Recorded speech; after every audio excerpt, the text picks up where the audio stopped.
There's one. What do we got? Bass. Hey, yo. Well, how's it going, everybody? Welcome back to Tyler's Real Fishing.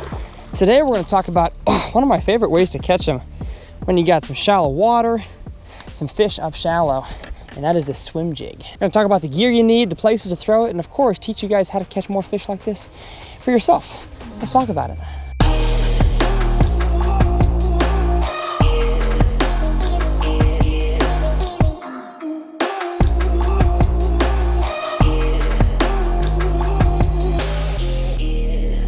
Well, how's it going, everybody, and welcome back to TRF. My name is Tyler Anderson, and I make it my goal on this channel to help you guys become better bass anglers. So if you're not subscribed, hit that subscribe button, and let's talk about swim jigs. I was telling the buddy that I was fishing with today, right before I sat down to film this, that as I've kind of grown and expanded my bass fishing knowledge, there's, certain points when you kind of learn a new lure that you, previously didn't really have a use for or didn't think you had a use for, and the swim jig was one of those for me.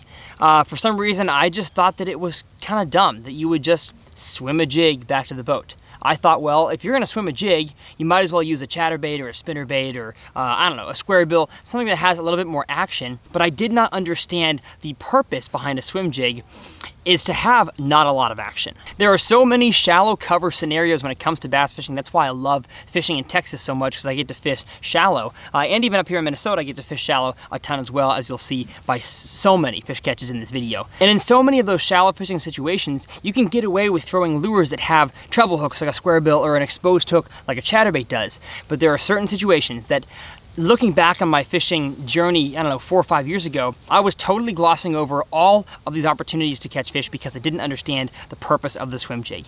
And that is to get in places other lures can't, but still have a moving reaction style presentation. A swim jig is specifically built to be thrown in and around cover. The head design, the usually thicker weed guard, the heavy wire hook, that is meant to be thrown in and around shallow grass and wood, and in places where other lures would get stuck. A swim jig, based on the head design, just doesn't. It slides through grass, it climbs over rocks and over wood so well that just other lures cannot. The swim jig that I'm using today is the Outcast Tackle. I believe it's just called the Pro Series swim jig. It's the heavy cover one, and I have it today in a bluegill color because these bass are feeding on bluegills here up shallow. And so y'all are gonna see tons of fish catches here in a few minutes, but I just wanna talk about the gear that you need before we get into those fish catches and talking about the retrieval of the swim jig, because it's slightly different than your average jig that you hop off the bottom. Actually, not slightly, it's much different. You are swimming this thing back to the boat. And so when it comes to the jig, I like to keep it just as is. I don't really trim the weed guard. I don't trim the skirt. I like to keep the head design. I like to keep the head weight as light as I can get away with. So today I'm catching fish mostly in 1 to 3 feet of water. And so I've got the 1/4 ounce jig. I was throwing the 3/8 ounce until I lost it to a pike. So really 3/8, quarter. You want to get the lightest swim jig that you can get away with in your fishing situation. Now when it comes to the trailer, I am almost always throwing one of 2 trailers, the Strike King Rage Craw or the Strike King Menace. If I'm going after fish that are feeding on tiny bluegill, or I just want a really more finessey presentation, not a whole lot of action, I'll throw the Menace grub on the back. And if I want to create a whole lot of commotion with the claws, such as deeper or dirtier water, a little bit of wind, I want to make sure that I have the Rage Craw on there. So I think I actually have the Denny Brower Rage Craw on here right now, but either one of the Rage Craws works. And as you'll see here, and if you follow the channel for a while, you saw my video that I made on jig trailers, and literally every type of jig, I talked about the trailer that you need, and I'll have that video linked below and up here in this corner. But on a swim jig, I'm almost always rigging the trailer sideways. So usually when a jig is sitting on the bottom, you want the claws, as I talked about in that video, kind of sitting like this. So when you hop the jig, it looks like a crawfish with its claws up. A swim jig, in most scenarios, does not actually imitate a crawfish, it imitates a bluegill, especially in today's situation. And so I want the tail of the bluegill to literally look like the tail on my swim jig. So that's why I'm using a Rage Craw in a bluegill style situation. So super simple, just thread it on there, and I'm not gonna go into it because I have a whole video on that below. And with the swim jig being a heavy cover type lure, as you'll see today, we were pulling our fish through some heavy stuff. I need heavy gear. So I have the Lew's Super Duty Reel. It is a 8:3-to-1 gear ratio to really pick up line and get to that fish, or else they're gonna take your lure and bury you in the grass and you're gonna lose them or break off. I have 20-pound Seaguar Invisex fluorocarbon. This is some really high quality fluorocarbon, and as you'll see, there's no reason why on any other line I should be able to get those fish out of there, but I can on this. And then I have the football jig rod by Lew's, the custom speed stick.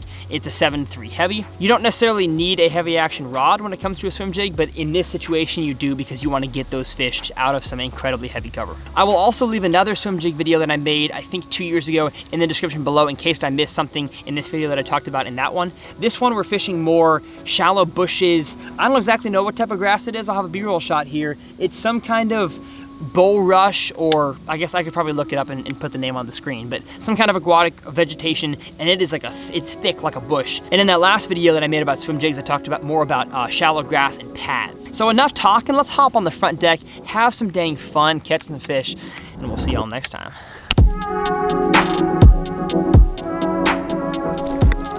Gosh, there we go. Little guy, little sneaker, but hey, he's a fish, and we'll take him. Gracias, amigo. So when working the swim jig, as I mentioned, it's really the moving bait that you can put the shallowest. It doesn't have an exposed hook. It's got a weed guard. Doesn't have any sort of bill like a square bill to catch and snag any sort of cover. It is really the shallowest moving bait that you can go with. So if those fish in the fall, I mean, even the splash of the spring as well, are starting to move really shallow, where lures like a lipless crankbait, a chatterbait are just not effective, the swim jig is really the only way to go. And it's kind of a do-nothing lure, similar to a spinnerbait. Now I do give it a little bit more action with my rod tip than I do a spinnerbait, especially in the post spawn. There's something called the Alabama shake, which I use in the post spawn, where you basically rapidly vibrate the tip of your rod to keep that skirt pulsating the whole time. But especially in the fall, I'm usually just reeling it straight back in with that Rage Craw trailer, keeping it as close to any sort of piece of cover like these shallow bushes here we're fishing today. And of course, keeping my rod tip high if I want to keep the bait high in the water column, like around these bushes, and then dropping it lower if I want that bait to sink lower in the water column as well. There's one. Oh, that one feels bigger. That one feels bigger. Yeah. That one feels bigger. Hey, a little nicer. Not a big one, but we'll take him. And that one was out in open water. Still super shallow, but open water. There we go. All right. And just like that, Outcast Tackle Swim Jig got him. Beautiful 2-pounder. And like I told you guys earlier, the action on the swim jig, certain times of the year, of course, is imparted by your rod tip and your retrieve, but that Rage Craw, just doing its thing, paddling back and forth, gets these fish to react and bite. So, heck yeah. And the great thing about a swim jig, y'all, is that you can literally fish it like a regular jig too. So if you're fishing down a bank of bushes like this and you see a big tree, you can throw it in there and work it out like you would a flipping jig. It's pretty much an all-purpose jig that is just made best for swimming. Oh, nice. What'd you get? Oh, wow. Oh, wow. Let's go. We got a big one, folks. He's barely hooked. On the swim jig? That's awesome. Well, it seems as if we have figured out the fish are on the jig up shallow. That's just, I don't know how you got him through that. I know. Are you on braid? All right, well, we're gonna keep doing that. Right. Oh, I got one. I've got one. I don't think it's big, but I'm pulling him through. There we go. Awesome. Hey, buddy, how you doing? How you doing? Get up in here. There you go. Thank you for biting the swim jig. This is fun.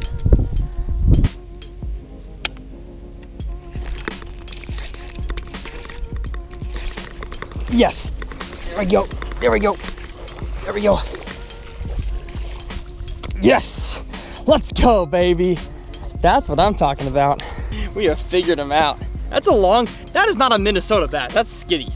It's a long, skinny bass right there. Horsed him out of this heavy cover. Awesome. Heck yeah.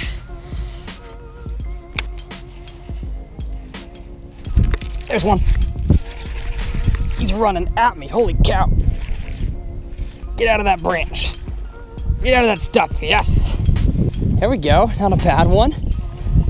Again, just out in the open in that shallow water. That's a chunk. Chunky dunk. Every single time. Hook gets them in that soft patch right beyond the hard part of their mouth. That's awesome.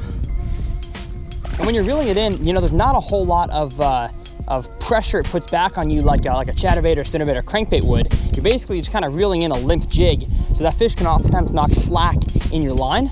So you need a high-speed gear ratio reel, as I mentioned, to catch up with them. And do not be afraid to give fish the business on your hook set, because especially around heavy cover, you want to get their heads turned and up so you can pull them out of that as quickly as possible. Swim jig is not a lure you want to throw if you're all into the fight. If you're into, you know, playing that fish for a while and feeling him tug, that's not a swim jig. You want to get that thing back in the boat as fast as possible. What's this? Oh gosh!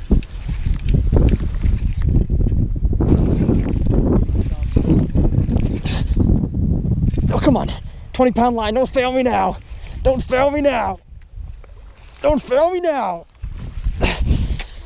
Yes! That right there, folks, is not smart. But we did it, and we got him in. That was about the longest cast I could make. Winched him over that cover. Swim jig, hook, did not bend out. That is a strong hook. A nice sized fish. I love it. I hope you love it. If you're not subscribed, what are you doing with your lives? Because that's worthy of a subscribe right there. Uh-oh, oh. Yep, weight on it. And I got him. Pull him through, that's a bigger one. That's a bigger one. Yes! Woo! There is a stack of fish up in there. Look at that. Look at how he ate it. This is awesome. I saw him wake on it, and that is fun right there. We're gonna put these guys in the live well and get some pictures. You got one? Oh, we missed him. They're in here. Yeah. Oh gosh, that's a fish. Oh my gosh, that's a big one. That's a big one. I don't know. He's not hooked very well. He's not hooked very well. Oh, I got him on the outside of the mouth, that's why. Chill. Well, if he hasn't come off yet, oh, I don't know. Oh, yes. There we go. Oh man. He was barely hooked, y'all.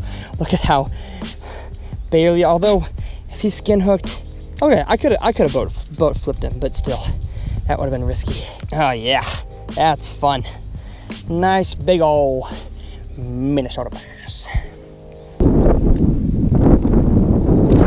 There's one pike. Oh gosh, dang it.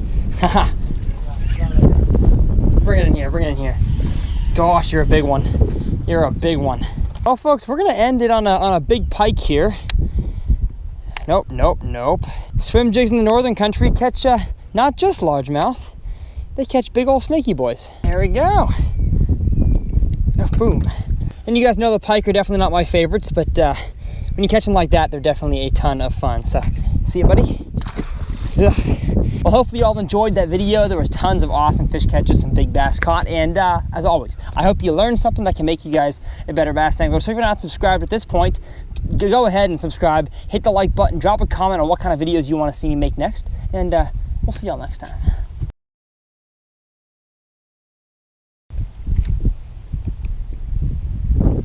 No.